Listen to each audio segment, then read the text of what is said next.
Hi everyone, I'm thriller author J.F.Penn, and today on killerthrillers.com I'm here with Raymond Benson. Welcome, Raymond. Hi, how are you? I'm good. Well, it's great to have you on the show. So why don't you start by telling us a bit about you and your writing background? Well, I'm an old guy. Uh, I started, my first book was published in the early 80s. Um, I was living in New York City, and my first book actually was a nonfiction encyclopedic coffee table style book. It was about the history of James Bond, and it was called The James Bond Bedside Companion. And that was nominated for an Edgar and kind of got me established as this sort of James Bond expert. And I actually went to England and met members of Ian Fleming's family and his business people. So we got along, and I guess they filed that information in their back pocket for the future, and we stayed friends. Then I spent several years in the computing gaming industry writing fiction for the games, the storylines and characters and dialogue. So I kind of learned very quickly how to formulate a plot with obstacles that characters have to overcome and ways to get out of it. So that was very good training. Then I seriously started writing novels in the mid-90s, basically because of a call from the Ian Fleming people. They suddenly called out of the blue and said, John Gardner is retiring from the role. Would you like to take over?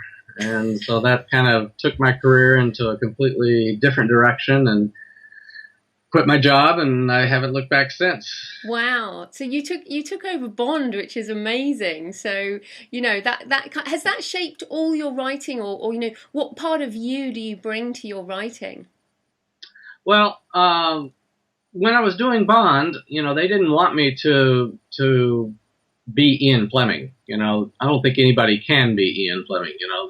They didn't even want me to try. They wanted to be myself. They wanted me to write, contemporary commercial fiction. So that meant, short, blocky sentences, a lot of action, that kind of stuff. Because Fleming was very flowery with his language. He was writing in the 50s. So, it's a very different way of writing thrillers now.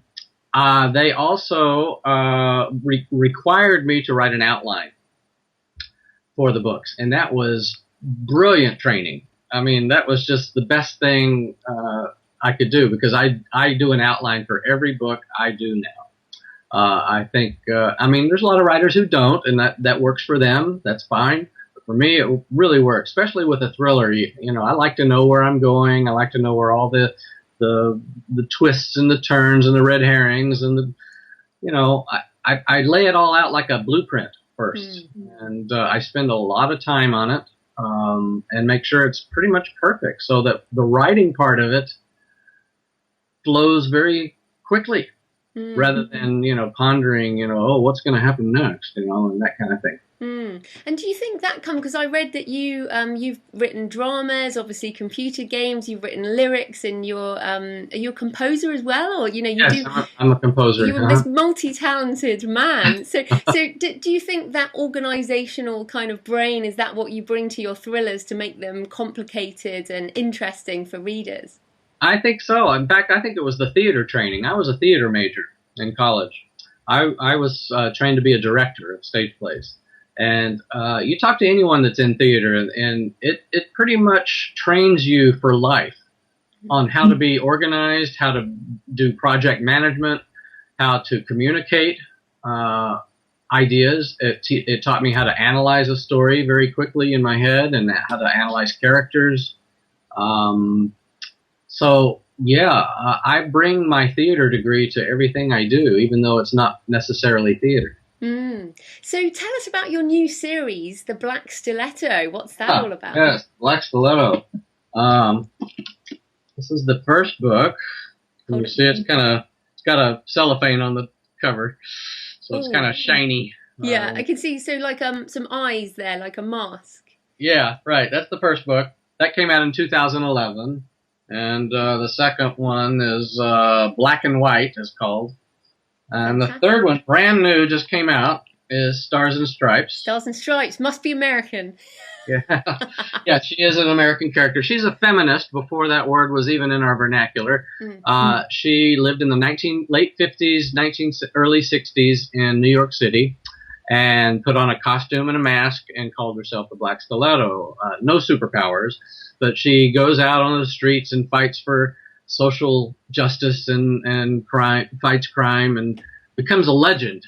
And mysteriously disappears after 5 years. And we cut to the present. There's a grown man taking care of his mother in a nursing home. She has Alzheimer's. And he discovers that she was the Black Stiletto. So it's two parallel stories, one in the present and one in the past. Wow, that's very cool. So some follow-up questions there. So I guess, how did you do your research for that kind of period in New York? Well, luckily, New York is a city that doesn't change much. I mean, the layout is pretty much the same as it's always been. And I lived in New York for over a decade.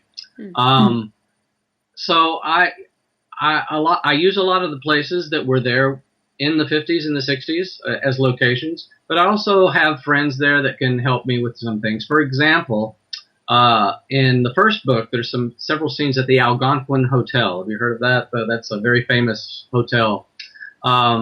And my friend, his grandparents were the managers of the hotel for many, many years. So he grew up in the hotel. Mm-hmm. So I asked him if he could, give me if he has any ground plans or pictures or anything from that period. And he came through. So, I was able to describe the restaurants that were there at that time and things like that. So, yeah, I really enjoy researching period stuff. And also, parts of it take place where the present part of the story takes place where I live outside of Chicago. So right. that part's easy. And then what about the gender issue? Because, of course, women in the 50s didn't, have a massively great time. And then, of course, you've written Bond, which isn't very feminist. Right. So how does that gender figure into your fiction? Surprisingly, many of my original thrillers of my own have female protagonists. Don't ask me why. I'm very comfortable writing for women. And, there are certain men in the world that can do that, like Ingmar Bergman and Woody Allen. So, I feel like I can write really good parts for women. And, I do have, my wife vets everything I write, and she points out anything I get wrong or, this doesn't sound right. And I do have other beta readers. For instance, with the first Black Stiletto, I was very concerned about because it's written in a diary form, so it's first person, and so it's really got to sound like a woman in her, a 19-year-old girl, 20-year-old, writing in a diary in 1958. So I let a lot of women read it first, and there was, one Tasha Alexander, who's a very well-known writer. She said that if she hadn't known a man had written it, she would have thought a woman had. So that was the best compliment I could get. Yeah, that's fantastic. And I mean, personally, I think that it shouldn't really matter. And, we write men and women and, everyone's got some fight scenes in them as well, haven't they? Right. But it's also kind of a family story with the Alzheimer's issue going, and my own mother-in-law did die of Alzheimer's, and so a lot of that experience has gone into the book.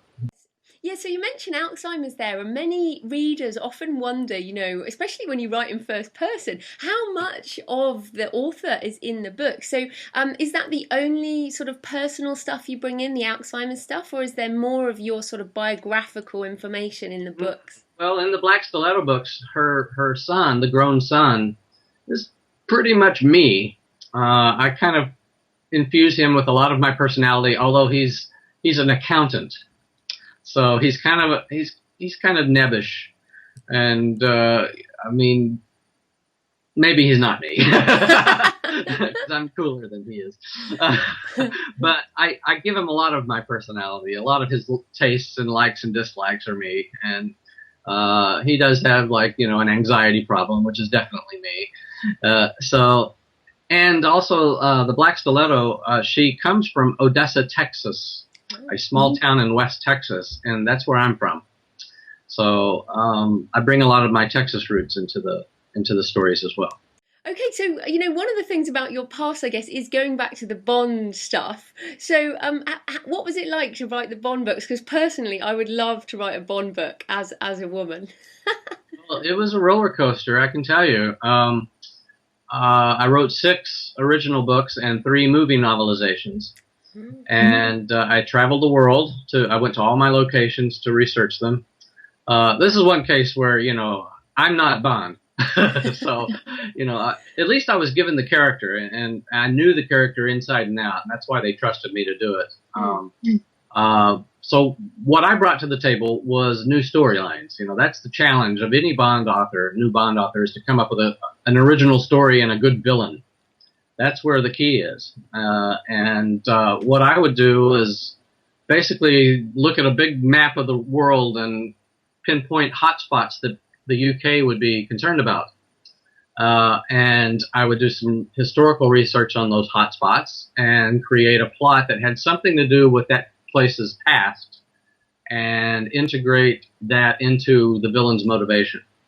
And that seemed to work a lot, almost with every book. For example, in the first book, 0-10, that was originally published in 1997, which was when Hong Kong was handed back to China.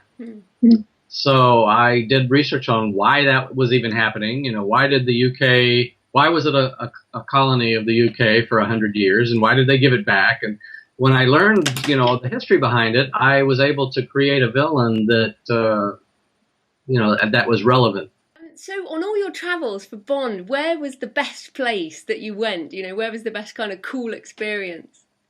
There were at least 2 or 3. Japan was really great. Corsica was really great. Southern Spain was really great. I would say those were the 3 top ones. I went to London a lot, of course. And that was always fun. I love London.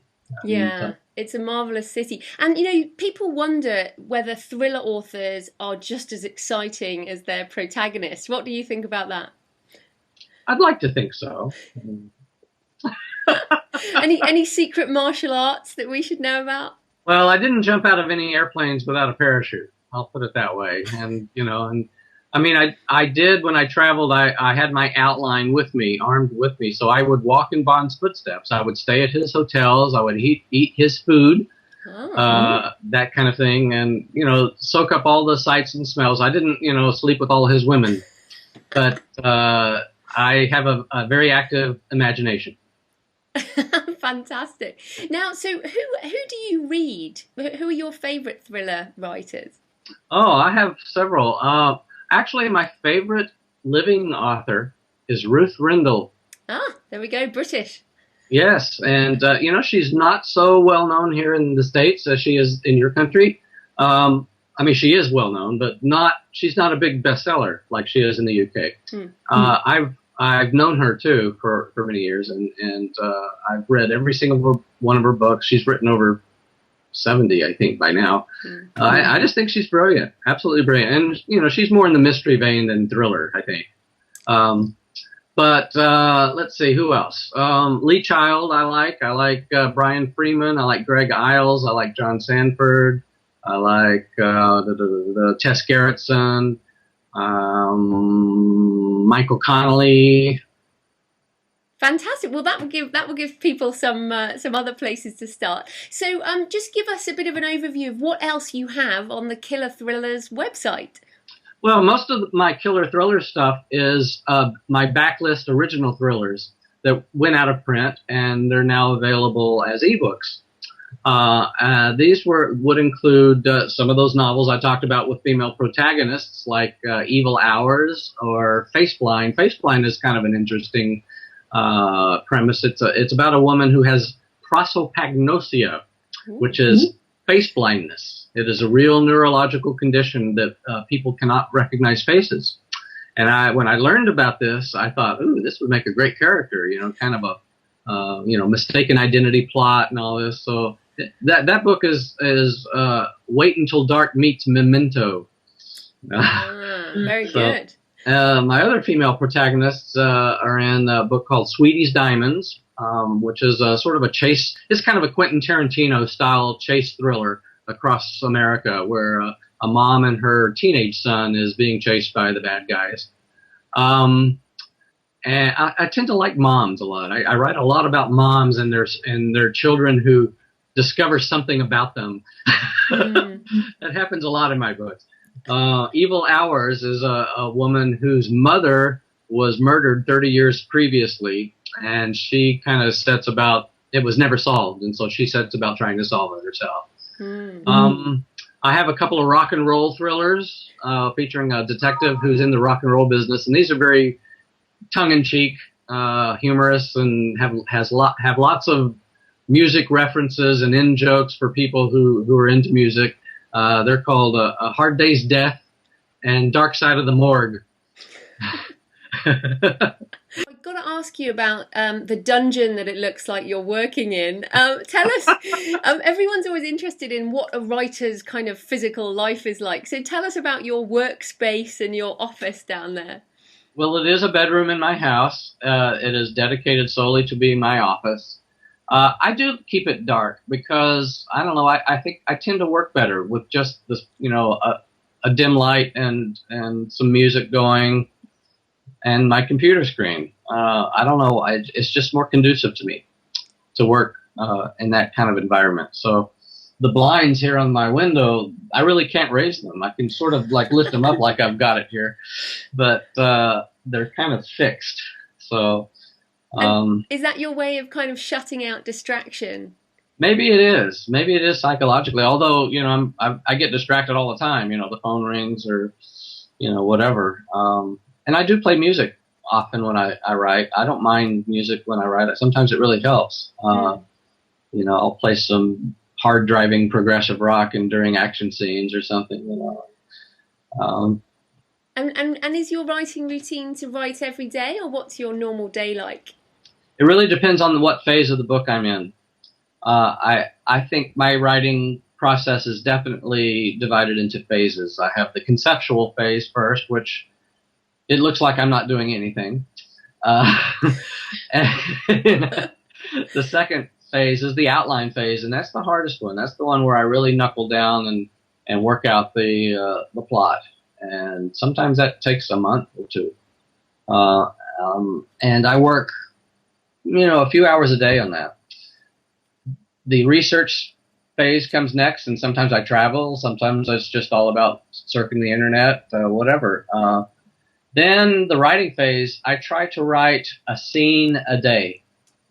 Sometimes that scene is an entire chapter. Sometimes it's 2 pages. Sometimes it's 20 pages. If it's 20 pages, I'm there all day. If it's 2 pages, I reward myself and go to a movie in the afternoon. So then at night before I go to bed, I just sort of cursorily, read over what I wrote that day, just make some minor corrections, make sure it's sort of readable, and then I put it aside and go on to the next scene the next day. Basically, I plow through that first draft without looking back.